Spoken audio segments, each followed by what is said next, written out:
Morning class 8 आप लोगों का पहला चैप्टर है rational number.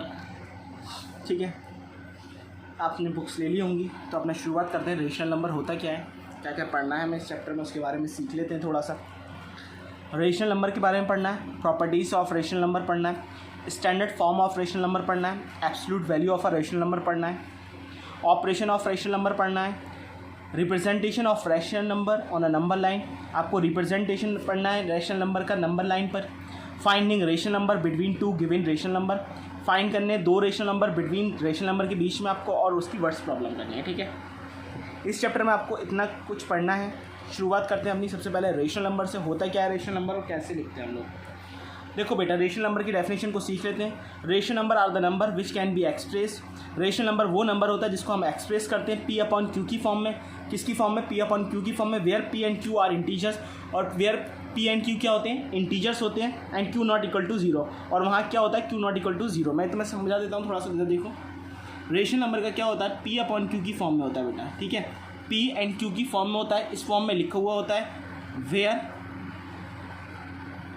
P and Q क्या होता है? Are integers. ये जो होते हैं वो इंटीजर्स होते हैं। क्लियर हो गया?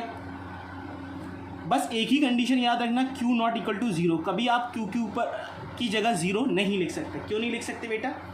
अगर आपने क्यू के नीचे जीरो रख दिया तो आंसर आपको इस तरीके से किसी फॉर्म में मिलेगा। अगर हम पी की वैल्यू 1 मान लें, 1/0, और ये हो जाता है नॉट डिफाइंड। क्या हो जाता है? नॉट डिफाइंड, जिसे हम डिफाइन ना कर सकें।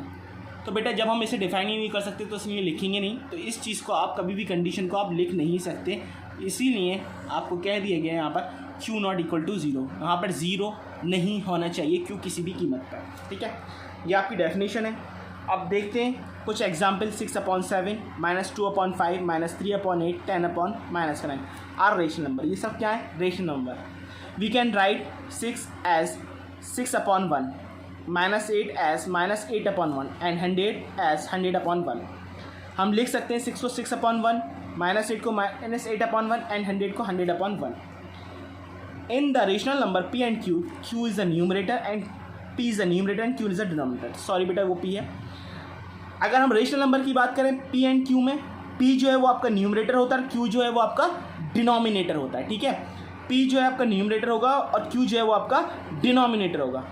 If the numerator and denominator of a rational number are the same sign, अगर न्यूमरेटर का और डिनोमिनेटर का दोनों का साइन एक जैसा है, that it's said to be a positive. तो हम उसको क्या कह सकते हैं कि वो पॉजिटिव है, otherwise it is a negative. अगर ये ऐसा नहीं है तो हम उसे नेगेटिव कहेंगे। क्या कहेंगे बेटा? नेगेटिव कहेंगे। For example, rational number of 2/5 and -6/-9 are the positive rational number. 2/5 इसके दोनों के साइन प्लस हैं, इसमें देखोगे आप 6/9 में दोनों साइन माइनस हैं, तो ये क्या है? Positive rational number. मतलब मैंने आपसे क्या कहा था, दोनों जगह साइन सेम होने चाहिए। ठीक है, अगर हम बात करें -8/-11, माइनस का 2/3 are the negative rational number. यहाँ पर क्या है?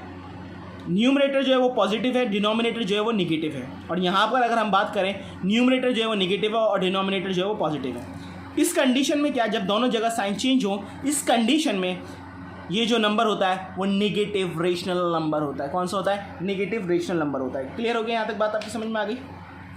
अब चलिए आगे कुछ समझाते हैं। प्रॉपर्टीज़ क्या है? ठीक है, रेशनल नंबर की कुछ प्रॉपर्टीज़ हैं, उन प्रॉपर्टीज़ के बारे में डिस्कस करते हैं। वैसे 5 प्रॉपर्टीज़ होती हैं आपकी, आज हम लोग डिस्कस करते हैं। All fractions are rational number. सारे के सारे फ्रैक्शन जो होते हैं वो रेशनल नंबर होते हैं। ये कुछ पॉइंट्स हैं, मैं आपको बता देता हूँ। All natural number, whole number and integers are rational number. सारे के सारे नेचुरल नंबर वो नंबर जो 1 से स्टार्ट होते हों। सारे के सारे होल नंबर वो नंबर जो 0 से स्टार्ट होते हों। और सारे के सारे इंटीजर्स वो इंटीजर जो माइनस साइन भी आए, पॉजिटिव साइन भी आए और 0 भी आए, उसको क्या कहते हैं हम लोग? Rational number. क्या कहते हैं? Rational number. चलिए इसकी प्रॉपर्टीज़ के बारे में डिस्कस करते हैं। If P upon Q is a rational number, अगर पी एंड क्यू जो है वो रेशनल नंबर है, and x is a non zero integer, और एक्स जो है वो नॉन जीरो इंटीजर है, देन क्या होगा? पी अपॉन क्यू को आप किससे मल्टीप्लाई कर दोगे?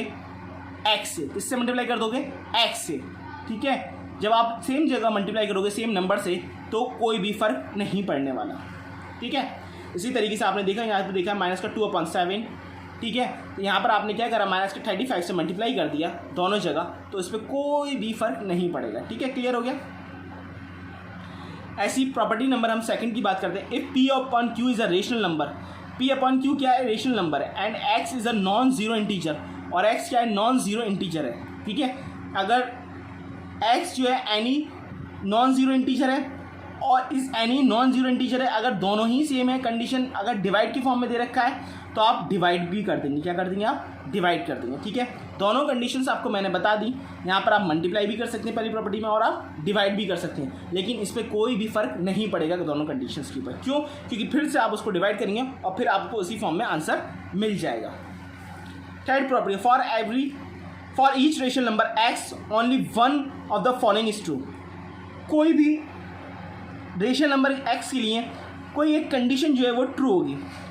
x is greater than zero, x जो है वो जीरो से बड़ा होगा, x is equal to zero, या तो x जीरो के बराबर होगा, x is less than zero, या x जो है वो जीरो से छोटा होगा। ये आपको कंडीशंस क्वेश्चंस के हिसाब से चेक करनी है और देखना है कि कौन सी कंडीशन सही है। प्रॉपर्टी नंबर फोर्थ के बारे में बात करते हैं। For any two rational number x and y exactly one of the following is true.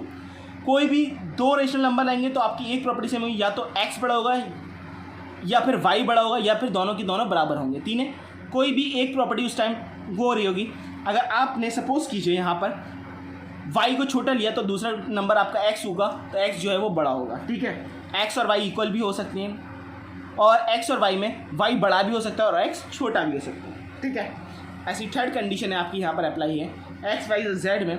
If x y z are the three rational number, x y z जो है वो तीन rational number, such z x जो है वो Z से छोटा है, एक्स जो है वो वाई से बड़ा है, और देन हम क्या कह सकते हैं इस कंडीशन को मिला के, जब जेड बड़ा हो एक्स से, एक्स बड़ा हो वाई से, तो क्या हो जाएगा बेटा, ऑटोमेटिकली हम ये कह सकते हैं जेड जो है वो वाई से भी बड़ा होगा। क्या होगा, जेड जो है वो वाई से भी। और इफ़ एक्स जो है वो वाई से बड़ा हो एंड वाई जो है वो जेड से बड़ा हो, तो देन हम इस कंडीशन में ये कह सकते हैं कि एक्स जो है वो जेड से बड़ा हो जाएगा। बस यहाँ तक आपको समझना था। अगर हम जब मिलेंगे तो आपको इसकी एक्सरसाइज के साथ बात करेंगे और इसकी एक्सरसाइज कराएंगे। थैंक यू बेटा।